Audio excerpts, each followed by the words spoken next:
مؤسسة البنفسجي الدولية للثقافة والفنون، مجلة البنفسج تقدم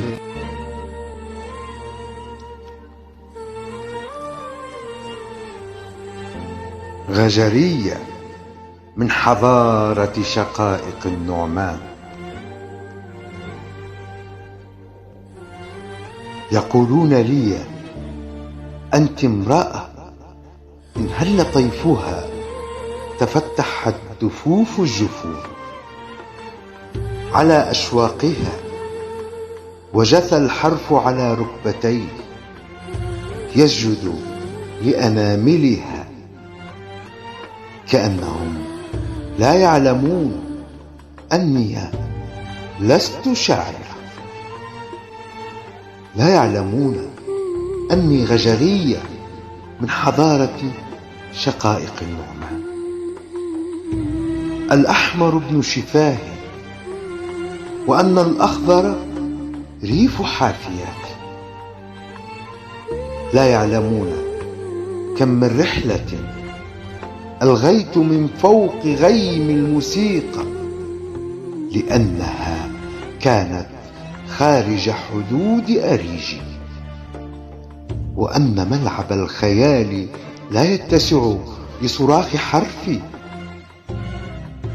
تارة يتآتاني ويؤلم أناملي، تارة يهز عرش شفتي الملجومة ليخرج صوتا يندلق في سيل الشرود.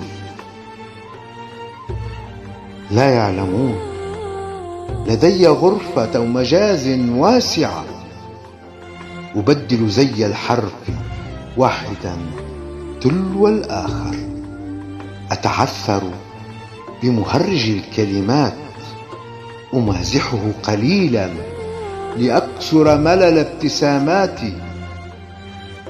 لا يعلمون أن كل ما يفيض عني سببه آله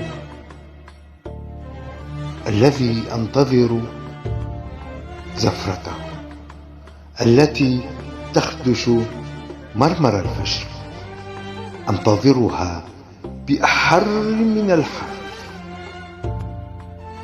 لا يهم إن كانت زفرة هزيمة أو انتصار، معجونة بالغضب أو النار، أو زفرة اصطناعية مبتلة بملح الابتسام، أنتزعها وأتزحلق بين شرارة ذبذباتها.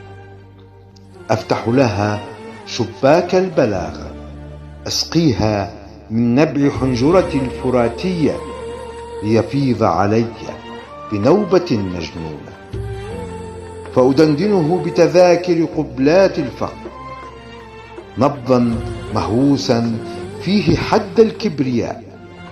لا يعلمون، لا يعلمون إلا هو سر قصائدي التي تسرح فيه إسراء ومعراجا، ويفتح فهارس بوحي الشامي في مرجان صدري.